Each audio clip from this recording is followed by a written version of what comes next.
Hello everyone, welcome back to another episode of Technology Glance. Today in this video, I'm going to guide you through how you can enable product updates notification on TikTok Lite. So let's get started. Firstly, open TikTok Lite app in your device. Then tap on your profile icon if you haven't. Then tap on three dots icon. Now tap on settings and privacy. Next tap on notifications.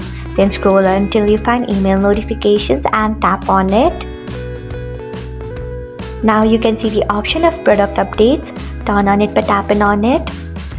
So this is how you can enable product updates notification on TikTok Lite. Thanks for watching. If you found this guide helpful, we would love it if you hit the thumbs up button below.